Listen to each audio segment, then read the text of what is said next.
না বিধিল গায় প্রেমের কি স্বাদ পাওয়া যায়। নিন্দার কাটা যদি না বিধিল গায় প্রেমের কি স্বাদ পাওয়া যায় বলো? কথার দাম আছে নাকি? মিলছে কিনা? অতএব এই জন্য বলছিলাম প্রেমের রূপ হলো কালো, প্রেমের রং হলো কালো। কয় না যে তোর প্রেমে জ্বলতে জ্বলতে আমি হইলাম কালারে বন্ধু। সব ও জইলা হলো কালা হইছে। আরে কয়লা জ্বলতে, গাছ আসলো জ্বলতে জ্বলতে জ্বলতে কয়লা তো কালা হয়েছে, কালার পর আর কি হইব? সেই কয়লার খনির থেকে হইল হীরক। হীরক যদি হইতে চাও কয়লার খনি হইয়া যাও। আল্লাহর রসুলের ওই প্রেমের ওই জ্বলতে জ্বলতে এই যে জ্বলনি শুরু হয়েছে, রোজা এক জ্বলনি, এরপরে সুদ খাও না সুদ দাও না উটার এক জ্বলনি, হালাল রাস্তা চলবে এটা আরেক জ্বলনি। জ্বলনি নাই গেলে সব তোমারে জ্বালিয়া পুরা সার খার করে তোমার কয়লা বানিয়ে হীরক বানিয়ে তবে সে জান্নাতের সার্টিফিকেট। কতই সোজা। দোয়া করে আল্লাহ সকলকে তুমি কবুল করে নাও, রহমত করে দাও, বরকত করে। ইফতার আগে দোয়া কবুল। আল্লাহুম্মা ইন্না আলাইয়া হুকুকান কাসীরান ফিমা বাইনি ওয়া বাইনিক। জোরে বল সুবহানাল্লাহ। হে আল্লাহ, তোমার সাথে আমার সাথে আমি বান্দা হিসেবে, তুমি আমার স্রষ্টা, রব, আমার মালিক, অনেক দেনা পাওনা তোমার সাথে আমার ছিল। সেই দেনা পাওনাগুলো এই তুমি আমার রেজেক দিছ, তুমি আমার নিরাপত্তা দিছ, তুমি আমার তৃষ্ণা মিটাইছ, এত সুন্দর পানির ব্যবস্থা তুমি করেছ। আর সমুদ্রের এই লোনা পানিগুলাকে তুমি বাতাস দিয়ে তাড়িত করে মাথার উপর দিয়ে নিয়া তুমি মিষ্টি পানির রূপে বর্ষণ করেছ। মৃত জমিনকে তুমি উজ্জীবিত করলা, আর আমার পানি খাওয়ার ব্যবস্থা তুমি করলা। আমার শীতের দিনে গাছের তোলার ব্যবস্থা করলা, নদীতে মাছের ব্যবস্থা করলা, সবকিছু তুমি করলা বিপরীতে। আমি বান্দা তো কিছুই করতে পারি নাই। আমি ঠিক মতো নামাজ জিকির আজকার কিছুই করতে পারি নাই। আমার সমস্ত ভুল বেদবিগুলোকে সব কিছু ক্ষমা করে দিয়া আল্লাহ তুমি একটাই চাই তোমার কাছে, তুমি আমাকে মাফ করে দাও। ইয়া ছাড়া আর কিছু আছে? হ্যাঁ, আমার বাংলাদেশে কোন এক মিনিস্টারের কাছে আমরা ওয়াজ শুনছি, কোন এক মন্ত্রী, সেই বর্তমানের মন্ত্রী না আগের মন্ত্রী আর কি, হ্যাঁ, উনি কইছে যে অনেক মাওলানা সাহেবরা ওই মোনাজাত করে রব্বানা জালমানা পরে আমার গুনাহ করছে মাফ কাও। কয় আমি হাতুটা মোনাজাত করি না তার সাথে, তার কারণ আমি জানি আমার কোনো গুনাহ নাই। এই ধরনের লোক যদি মন্ত্রী ওই দেশে তো অনেক উন্নতি, ঠিক না? গুনাহ নাই তাহলে আল্লাহ পাক আস্তাগফিরুল্লাহ পড়বার কইছে কেন? আওয়ালুন নাস আসিন, আল্লাহ নবী গুনাহ জন্য আস্তাগফিরুল্লাহ পড়ছে, আমরা আস্তাগফিরুল্লাহ। কত গুনাহে করতেছে, কত অপরাধ আছে। কয় আমি বুকে হাত দিয়ে বলি আমার কোনো গুনাহ নাই, এই জন্য হ্যাঁ বলো কেউ দয় আমিন কয় না। চিন্তা করা, এরাই যদি সমাজের হয় মন্ত্রী, তারা দেশের কি দিব? তার যারা আছে তারা অনুসারে তারা তো তাই শিখবো। আমাগো নেতার কোনো গুনাহ নেই, তো আমাগো গুনাহ নেই। নেতার যদি গুনাহ না থাকে তাহলে পাতি নেতার গুনাহ থাকে ঠিকই, নেতারই তো গুনাহ নাই। ওরা তো দেখবো যে কোনো গুনাহ নাই। কত জায়গায় নামাজ ছুটে গেছে, কত জায়গায় ভুল অপরাধ হার বলো কোনো অপরাধ গুনাহ নেই। এই হলো মিনিস্টার। কাজে মিনিস্টার মন্ত্রী যারা হোক তারা দেশের ত্রাণকর্তা, তাই না? তাদেরকে দেখে দেখে মানুষ শিখবে, দেখে দেখে জনগণ শিখার জন্য উপযুক্ত মন্ত্রী মিনিস্টার বানাইতে হবে। বর্তমান সরকারকেও আমি বলি এই উপযুক্ত দেখে দেখে দেখে দেখে কইতে হবে। এটা খালি বিসমিল্লাহির রহমান বলেন কেন? সংবিধানে বিসমিল্লাহির রহমান আছে এটা। আরে আউযুবিল্লাহি বিসমিল্লাহ কও আগে। ফাইজা কারাতাল কুরআন ফাস্তাইজ বিল্লাহি মিনাশ শাইতানির রাজিম। কোরআন শরীফ একটা আয়াত কও। মন্ত্রী মিনিস্টার যে কোরআন শরীফ আয়াত কও শুরু করে মানুষের মন দিলের মধ্যে প্রভাব বিস্তার শুরু করবে। খালি কয় বিসমিল্লাহির রহমানির রহিম, এটাও আরেক সমস্যা। সংবিধানে বিসমিল্লাহ, সংবিধানে আউযুবিল্লাহি বিসমিল্লাহ। বিতাড়িত শয়তানের কুমন্ত্রণা থেকে হে আল্লাহ পানা চাই। আউযু বিল্লাহি মিনাশ শাইতানির রাজিম, বিসমিল্লাহির রহমানির রহিম। এটা পড়ে সেরা পড়ো, মন্ত্রী মিনিস্টাররা মুখস্থ করো। ইয়া আইয়ুহান নাসু তাকু রাব্বাকুমুল্লাযী খালাকাকুম মিন নাফসিন ওয়াহিদা ওয়া খালাকা মিনহা যাওজাহা ওয়া বাসসা মিনহুমা রিজালান কাসীরান ওয়া নিসাআ ওয়াত্তাকুল্লাহাল্লাযী তাসাআলুনা বিহি ওয়াল আরহাম ইন্নাল্লাহা কানা আলাইকুম রাকীবা। এর সাথে আরেকটা হাদিস শরীফ কও না মিনিস্টার সাহেব, আন্নাসু মাআদিনু কা মাআদিনিজ যাহাব ওয়াল ফিদ্দা, স্বর্ণ রূপার খনির মতো মানুষরা ওইভাবে আমরা আছি। ইন্নামাল মুমিনুনা ইখওয়া ফাসলিহু বাইনা আখাওয়াইকুম। আরেকটা কোন আয়াত কই দাও মিনিস্টার সাহেব, নিশ্চয় মুমিনরা তো ভাই, তোমরা একজন আরেকজনের মধ্যে সন্ধি করিয়ে দাও। সূরা নিসা থেকে একটা আয়াত করে দাও, একটা হাদিস শরীফ করে দাও। মন্ত্রী মিনিস্টার যদি এটা বলে, তাদের কর্মচারীরা তাদের কর্মীরা যারা, তারা এটা শিখবে না? মানুষে বলা বলি করবে সুন্দর কথা। আরে হুজুররা আন্দোলন করে, পিসাব বলে, অমুকে বলে, তমুকে বলে, তাকে আন্দোলন করে তো কোরআন হাদিস শরীফ নিয়া। তাকে আন্দোলন করার আগে তো তুমি কোরআন হাদিস শরীফ কইয়া তুমি তো কইয়া হালাইছো, তো কথাই থাকে না। কথা ঠিক কিনা? আজকে মনে করেন যে আমি বস্ত্রশিল্পী, বস্ত্রমন্ত্রী মনে করেন, অথবা স্বরাষ্ট্রমন্ত্রী আমি মনে করেন আর কি। তা আমি যদি আউযু বিল্লাহ বিসমিল্লাহ কোরআন হাদিস, আমি যদি দেশের উন্নয়নের কথা যদি কইতে যদি শুরু করে দেয়, তো হুজুর আমার বিরুদ্ধে আন্দোলন করবো কোনটা নিয়ে? তার আগে তো কাম শেষ। কথা ঠিক কিনা? তোমার কবার আগে আমি কইতেছি, তুমি আমার বিরুদ্ধে লড়বা কি উন্নয়ন দিয়া, এইটা কওয়া আগে। এগুলো বলা দরকার। অতএব খালি সংবিধান বিসমিল্লাহ খালি এটা করতে কি পাইছি না? বলেন আউযু বিল্লাহি মিনাশ শাইতানির রাজিম, বিসমিল্লাহির রহমানির রহিম। যখন সুবহানাল্লাহ। ইনিল হুকমু ইল্লা লিল্লাহ লাগায় দেন।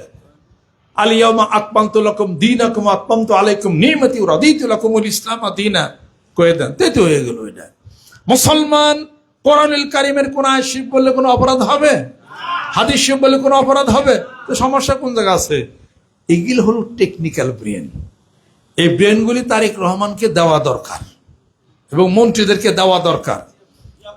হুজুর মুজুর যা কিছু কয় বিশ্ববিদ্যালয়, তার আগে হয়তো আমরা কোরআন কইয়া লাইছি, কথা আজকে কইয়া লাইছি, চান্সই তো নাই তো। সুবহানাল্লাহ। আমি আপনাদের খেদমত আরজ করতে চাই, বাংলাদেশ আর যেন মারামারি যেন না হয়, আল্লাহ তুমি বন্ধ করে দাও। এমনি বলো ইরান কুয়েত কাতারের মারামারি, আমরা বলো বাসি না, আবার এখানে মারামারি। সব ভালো সুন্দর হোক, ভালোবাসা সম্মান শ্রদ্ধাবোধ হোক। আল্লাহ পাক সবাইকে মিলিয়ে দেয়, একই মায়ের সন্তান, বাংলার সন্তান, সবাই আমরা বাংলাদেশি, মহব্বত করে ভালোবাসা দেয়া। ইলেকশনের সময় ইলেকশন হোক, তাই না? যে যারে যদ্রু কইয়া পারে, এটা মানুষ না, মানুষের যাত্রা। 5 দিন রাজ্য মুক্ত খেন দেন, আমারে ভোট দেন, এলাকা তামামানি হালাম কইবার দেনছে খালি কোক কওয়ার সুযোগ দেয়া দেন, বাক স্বাধীনতা দেয়া দেন, বাক স্বাধীনতা। আর আমি যে মিনিস্টার হইতাম, আমি পয়লা করতাম যাই আমার বিরুদ্ধে যত আমি যা কিছু করার কষে দিই ঠিক মতো কই, তুমি তার কতক্ষণ কবি মুখ বিষ হই হই একবার। ইমাম আবু হানিফা রাহমাতুল্লাহ একজন বক্তা আছে, ই কথা ও কথা বলতে বলতে বলতে বলতে বলতে তার বাড়ির গেট পর্যন্ত না ঢুকাইছে ইমাম আবু হানিফা রাহমাতুল্লাহ। উনি কোনো কথার উত্তর দেয় না, বলতেছে আমার তো সব যুক্তি তর্ক, আমি তো বললামই আপনি কিছু বলেন। ঠিক আছে, তুমি এখন চলে যাবার, বাসার ভিতরে কাজ আছে আমার। উনি বাড়ি উঠে চলে গেছে। কিছুক্ষণ পরে বাইরে চিকরা চিকরি শুরু হয়ে গেছে। কি রে বাইরে ভাই কি হয়েছে? কত সর্বনাশ হয়ে গেছে। আপনি যখন ভিতরে গেলেন, সে লোক এত কথা বলে আপনার ধৈর্য ধারণ করলেন, শূন্য থেকে একটা তরবারি শোষণ করে আস্তে আস্তে লোকটাকে দ্বিখণ্ডিত করে দিয়েছে। ইমাম আবু হানিফা রাহমাতুল্লাহ বলেন, এটা আমার ধৈর্যের ফল। সুবহানাল্লাহ। মানিকগঞ্জ আমারে কাফের বহু মানুষই কইছি, এটা ওটা হ্যান তেন কত টিটকারি মিটকারি, আমি চুপ করে আমার নৌকা বইটা গেলে বাইতেছে। ওগুলোর এগুলো কোনো দামি মূল্যই নাই। আরে কোক আমি কিছু করার দরকার না, কইতে থাক। পিছনে হয়রানি যেন মানুষ যেন না হয়, নির্ভয় যেন কাজ করতে পারে। সকলে মিলেমিশা ইলেকশন হবে, এরপর যখন ইলেকশনে হারা জিতা তো আছে, সবাই মিলেমিশে সুন্দর করে এই বাংলাদেশটাকে ভালোবাসে। আর সুন্দর সোনার বাংলা করা যাবে না এটা? আর কি মারামারি হবে? মারামারি পক্ষে মানিকগঞ্জ দরবার শিবনা, আমরা হলাম শান্তির পক্ষে। জোরে জোরে কোন সুবহানাল্লাহ। আল্লাহ পাক আমাদেরকে যেন কবুল করে নেন, রহমত করে দেন। বীর হাবিব যুক্তিবাদী সব দোয়া করি। আল্লামা দেওয়াল হোসেন সাইদি সব চলে গেছেন, কোরআনের পাখি চলে গেছেন, তার জন্য দোয়া করি। যত উলামা একরাম উলামা দ্বীন যারা দুনিয়া থেকে চলে গেলেন, আমরা সকলে তাদের জন্য দোয়া করি। দেশের জন্য যারা কাজ করছেন, মানবতার জন্য কাজ করছেন, মানুষের জন্য কাজ করছেন, এরকম যারা আছেন আলেম না কথাটি, কিন্তু তবু তো মানুষকে ভালোবাসছে, এরকম অনেক আছেন না, তাদের জন্য আমরা দোয়া করি। আল্লাহ সবাই জান্নাতবাসী করে দাও, বাংলাদেশে শান্তি প্রতিষ্ঠা করে দাও, আর ওই ইরানের মাটিতে ওই আমেরিকার কব্বর দিয়ে দাও, কব্বর বুঝে কত ভাতে কত চায়। তবে এরা কত ঠিক, ইরানিরা মহিলা সাবে শহীদ হয়ে যাবে, পিসপা ইরান কখনই হবে না। এরা দেখতে পারবেন আপনারা, পিসপা হওয়ার জাতি কিন্তু তারা না, পিসপা কোনোদিন হবে না এটা, বরং যারা আগ্রাসী শক্তি জীবনে কোনোদিনে তার পারে না। আর এই সুবাদে আরাম আয়েশ করে গদিতে বসে যে কয়টা আরব রাষ্ট্র আসছিল ওগুলার চান্দিউরি হালা, সব আমেরিকার দালাল যে কটা ওখানে ঢুকছিল ওরা চান্দি পয়সা খালি বোম্বার খালি বাবা ওগুলো শিক্ষা দিয়ে দেবো বলে আরাম আয়ের ছড়ে দেওয়ার এক মুরগি ঠ্যাং খায় আর আরেক মুরগি ভালাইয়া দেয়, খবর নাই এ নাই। হ্যাঁ, আর যে দেশ ওর গাড়ে গজবটা আগে চাপছে ওই কাতারের গাড়ি, ওইটারে মার ঠিক মতো। হ্যাঁ, ওরা কাম নাই জাম নাই। একটা ইহুদি খ্রিস্টান তারা ওই দেশে গেছে, মেয়ে দিয়া তাদেরকে মাথার চুল দেয়া নাড়াইয়া তারা আমেরিকার তারা সাদর সম্ভাষণ নাড়া। কোথায় ইসলামের কোথায় কিসের ওরা ইসলামী কাঞ্চ দুষ্টবাজি, ওরা গজব আসছে ওটার চান্দুরি হাল ওটা হয় না গুণ আমাদের। একচুয়ালি সব জাত হয়ে যাক, সব মহিলা সব দৌড়িয়া পলাইতেছে, আর বড় বড় 5 স্টার হোটেল ও ভাঙ্গা চুরমার করে দে সবই নাই, ওরা আস্তানা ঘুরিয়ে দে সব। বাংলাদেশি রানের কাজ হইলে একদিন কবে নারে থাকবে আল্লাহ আকবার। বাঙালি যেটা আপনারা যারা আছেন এক একজন একটা অস্ত্র নিয়া ওই আমেরিকার বিরুদ্ধে ইরানের পক্ষে লড়তেন কিনা ছাইরা দেন আমাকে হনো আত্মা। এই জন্য বাংলাদেশের প্রতিরক্ষা ক্ষেত্র প্রতিরক্ষা ব্যবস্থা আরো জোরদার করতে হবে, এদেশের মাটির নিচে বাংকার তৈরি করতে হবে, মিসাইল ক্ষেপণাস্ত্র কিনতে হবে, বানাইতে হবে। আমাদের দেশের আমাদের নিরাপত্তার জন্য যা যা দরকার তাই তাই করবে ইনশাল্লাহ। তার কারণ বিশ্ব পরিস্থিতি সামনে নাজুক পরিস্থিতি হতে পারে কোন এক সময়। শুধু খালি হাতে বাগদাবরান যায় না। বাঙালির জাতীয়তাবোধের মধ্যে যেই শক্তি, যেই স্পিড, যে প্রচন্ড গতি আছে, হাতে সেই ধরনের কোনো অস্ত্র আমাদের নাই। সেই ধরনের প্রতিরক্ষা ক্ষেত্র আরো জোরদার করতে হবে। বর্তমান সরকারের নিকট আমার আবেদন, এই প্রতিরক্ষা ক্ষেত্র আপনি জোরদার করেন, আরো বেশি সৈনিক ঢুকান, সুবহানাল্লাহ। এবং বাধ্যতামূলক প্রত্যেকটা ইউনিভার্সিটি বিশ্ববিদ্যালয়ের ছাত্র যারা আছে তাদেরকে বাধ্যতামূলক সৈনিক ট্রেনিং দিয়ে তাদেরকে আবার পাঠিয়ে দেন। মাদ্রাসার ছাত্র যারা আছে পাশ করে বের হবে তাদের বাধ্যতামূলক তাদেরকে সৈন্য ট্রেনিং দেন, তাদেরকে মিলিটারি ট্রেনিং তাদেরকে দেন। ট্রেনিং দিয়ে রাখেন, কায়দা মতো অস্ত্র দিয়ে দিন। কমপক্ষে 1 বছর করে 2 বছর করে ট্রেনিং দিতে হবে। প্রত্যেকটা ইউনিভার্সিটির ছাত্র সব অল ট্রেইনে থাকবে এটা। এবং যে সমস্ত মহিলা কলেজ যেগুলো আছে মেয়েদেরকে ট্রেনিং দেন। এই জন্য দিতে হবে ইসরায়েলের এতটুকু বাচ্চা থেকে আরম্ভ করে সব সৈনিক, ইসরায়েলের ছেলে মেয়ে হ্যান সব সৈনিক। আর বাঙালির আমরা যেমন আমরা তো কিছু চালানি আমরা বুঝি না, সন্ত্রাসী কার্যক্রম যারা চালায় তারা 2-1 গুলি তারা করে। আপনারা কি সৈনিক পারবেন? আপনারা লাঠিতে লড়তে পারবেন? কাজে বাঙালি প্রত্যেকটা মানুষ সবাই সৈনিক হতে হবে। দেশ রক্ষার কাজের জন্য যে যেখান থেকে পাচ্ছে প্রত্যেকটা সেক্টর থেকে ট্রেনিং সৈন্যের ব্যবস্থা করতে হবে এবং অস্ত্র গোলাজাত মজুত করতে হবে। বিমান বাহিনী আরো প্রচন্ড গতি আনতে হবে। 1990 সালের এই পচা বিমান দিয়া এখানে ট্রেনিং এর ব্যবস্থা করেছেন সরকার। কতগুলো ছাত্র মারা গেল, প্রায় 200 ছাত্র মারা গেল এখানে ওই যে বিমানবন্দরে, হ্যাঁ মাইলস্টোনের এতগুলো বাচ্চা পোলামান মারা গেল। চায়না বললো যে এটা তো 1990 সালে আমাকে তৈরি, আমরা তো কবে আগে বাতিল করে দিছি, অথচ সেইটা আমাদের দেশে কতগুলো প্রাণ ঝরে গেল। বিমান বাহিনী শক্তিশালী করেন, আরো যে সমস্ত পানির মধ্যে নৌবাহিনী আছে শক্তিশালী করেন, কোস্ট গার্ড শক্তিশালী করেন, অত্যাধুনিক সমস্ত সবকিছু আইনা ফেলান। আপনি ফান্ড রেডি করে ফেলান তারেক রহমান, ফান্ড রেডি করবেন। দেশ রক্ষার জন্য, দেশের প্রতিরক্ষা ক্ষেত্রের জন্য একটা ফান্ড তৈরি করলাম, তোমাদের যা আছে তাই এই ফান্ডে দাও। ইনশাআল্লাহ মানিকগঞ্জ দরবার শরীফ টাকা দিবে ইনশাআল্লাহ, ওই ফান্ডে ওই অ্যাকাউন্টে টাকা চলে যাবে। যেরকম সুবহানাল্লাহ। রাজি আছেন? বাংলাদেশ বাংলাদেশ বাংলাদেশ বাংলাদেশ কিয়ামত পর্যন্তই চলবে এই স্লোগান।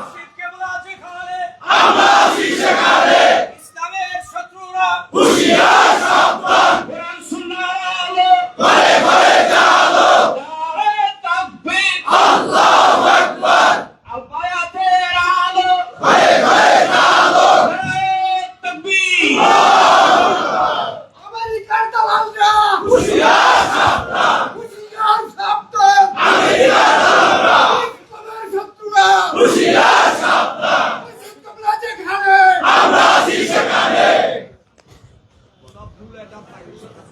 আল্লাহ শুনছে, বাতাসে গেছে, কোথায় আমেরিকা কনে দালাল করলে ওরা, ওর হলো নাক কাটা বেহায়া।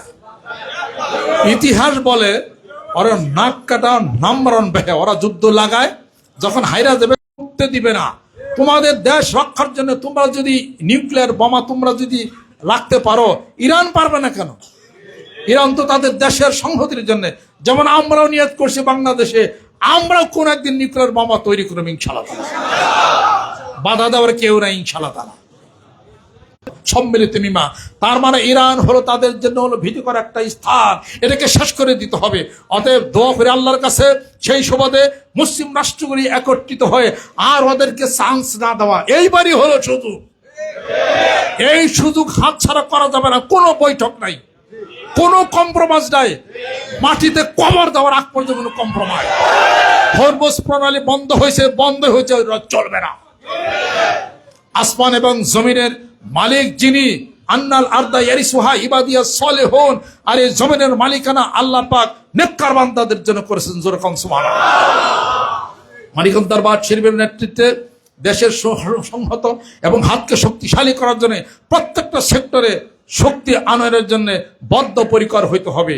এবং আমরা সকলকে ভালোবাসি, সম্মান করি, শ্রদ্ধা করি। আল্লাহ পাক এই জমিনে আল্লাহ পাক কোরআন এবং হাদিস আলোর মাধ্যমে চলার তৌফিক যেন এনায়েত করেন। আল্লাহ পাক শান্তি যেন প্রতিষ্ঠা করেন। সকলে গায়ে গায়ে ডাইন হাতে ধরেন, গনার জন্য তওবা হবে। আউযু বিল্লাহি মিনাশ শাইতানির রাজিম। বিসমিল্লাহির রহমানির রহিম। तौबा किया मैं सबूरी बातों से और सबूरे कामों से, और बैत किया मैं ऊपर हाथ मोहम्मद मंजरुल इस्लाम सिद्दीकी खलीफा अलहाज हजरत मौलाना मोहम्मद अजहरुल इस्लाम सिद्दीकी साहिब के आई मेरे मौला इस तौबा और इस बयात कबूल फरमा। अल्लाहुम्मा आमीन। रब्बना आतिना फिद दुनिया हसना फिल आखिरति हसना वकिना अज़ाबान नार। আল্লাহ জীবনের গুনাহগুলি তুমি মাফ করে দাও। আল্লাহ ইফতারকে তুমি কবুল করে নাও। আল্লাহ সারা বিশ্বের মুসলমানদেরকে কবুল করে নাও। আল্লাহ মুসলমানদের একতা তুমি প্রতিষ্ঠা করে দাও। আল্লাহ রক্তপাত হানাহানি তুমি বন্ধ করে দাও। আল্লাহ মাসুম শিশু বাচ্চারা গাজায় শহীদ হয়ে গেছে, আল্লাহ তুমি কবুল করে নাও। আল্লাহ ইরানকে তুমি হেফাজত করে নাও। আল্লাহ ইরানের শক্তি তুমি বাড়িয়ে দাও। বাংলাদেশের মুসলমানদের শক্তি তুমি বাড়িয়ে দাও। মারামারি কাটাকাটি হানাহানি বন্ধ করে দাও। আমাদের পিতামাতা আত্মীয় যারা ইন্তেকাল করেছেন, আল্লাহ তাদের কবরগুলোকে বেহেশতের বাগান তুমি বানিয়ে দাও। ইফতার মাহফিলকে তুমি কবুল করে নাও, রহমত করে দাও। আল্লাহ তুমি বরকত করে দাও। পর্দার অন্তরের মেয়েরা যারা হাত তুলেছেন, আল্লাহ তুমি হাতগুলোকে কবুল করে দাও। আল্লাহ আয়োজন যারা করেছেন আর যারা উপস্থিত হয়েছেন কিয়ামতের দিন মুসিবতের সময়, আয় আল্লাহ আমাদের মাফের উসিলা তুমি বানায়ে দাও। দয়াল নবীজির শাফায়াত তুমি নসিব করে দাও। ওয়াফাবিদ আমরি ইলাল্লাহ ইন্নাল্লাহা বাসীরুম বিল ইবাদ। রব্বিরহামহুমা কামা রাব্বায়ানি সগীরা। সুবহানা রাব্বিকা রাব্বিল ইজ্জাতি আম্মা ইয়াসিফুন। আল্লাহ আমাদের মধ্যে যারা অসুস্থ আছে সুস্থতা তুমি হিদায়াত করে দাও। আল্লাহ যারা দোয়া চেয়েছে দোয়া আল্লাহ কবুল করে নাও, রহমত করে দাও। আল্লাহ তুমি বরকত করে দাও। আল্লাহ তোমার একজন আশেক পাগল হাবিবুর রহমান যুক্তির বাদী সাহেব, আল্লাহ কত একজন ভালো মানুষ চাল, আল্লাহ বেস্টের সর্বোচ্চ মাকামে তুমি তাকে স্থান দান করে দাও। আমাদের পিতামাতা আত্মীয় যারা ইন্তেকাল করেছেন আল্লাহ তাদেরকে তুমি কবুল করে নাও। স্বামী স্ত্রীর দাম্পত্য জীবন সুখময় তুমি করে দাও। আমাদের ছেলে সন্তানদেরকে মুত্তাকি পরহেজগার তুমি বানিয়ে দাও। এলাকার ঘরে ঘরে জিকির আল্লাহ তুমি পৌঁছে দাও। মানিকন্দর বাসা আশেক পাগল যারা আছেন আল্লাহ তুমি কবুল করে নাও। তাকাব্বাল মিন্না ইন্নাকা আনতাস সামিউল আলিম ওয়া তুব আলাইনা ইন্নাকা আনতাত তাওয়াবুর রহিম। বিহাক্কি কালিমাতি তাইয়্যিবা লা ইলাহা ইল্লাল্লাহু মুহাম্মাদুর রাসূলুল্লাহ। আসসালামু আলাইকুম।